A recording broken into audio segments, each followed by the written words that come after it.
at Notre Dame because this was when we were at the World Series in 2002.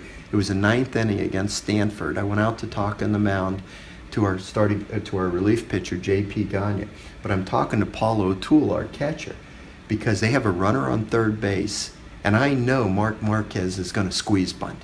Because I know Mark Marquez. I've studied him for years, and I know that he loves to squeeze bunt with a guy on third base.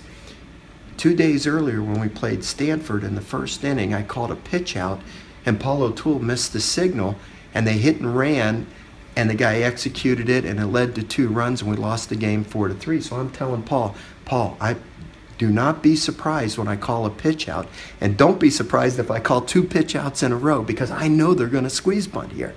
And sure enough, 2 pitches later, they tried to squeeze bunt, and I pitched out. They didn't squeeze. I called it again, and then they tried to squeeze bunt on the next pitch. But I had to make sure that he didn't miss the signal here.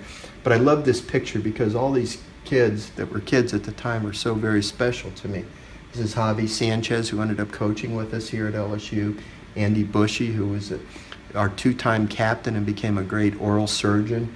Steve Solman, who was an All-American and works at Notre Dame now. Joe Thaman was our first baseman. J.P. Gagne. His grandfather was a famous Vern Gagne, a wrestler from Minnesota. And then Paul O'Toole, who was our fiery catcher. This is a picture right here, too, by the way. This picture is the very first game I ever coached in the College World Series, and our trainer, Mike Bean, took this picture of me from the dugout while we were taking pregame infield before the first game I ever coached in Rosenblatt Stadium against Stanford.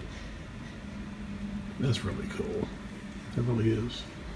This is you got your history of you on this wall.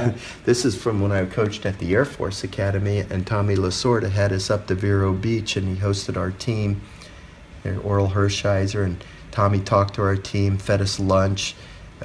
Colonel Wolf, who was my boss, and myself and my father went and sat in the dugout with Tommy during the game. This is a great picture. This is the very first pep rally that all of my kids attended at Notre Dame. I had already been there in the fall, but I had just moved them out there, and there was a pep rally before every football game. And here's my daughter Samantha wearing her cheerleading outfit. She later on went to Notre Dame and ended up being the captain of the cheerleading squad.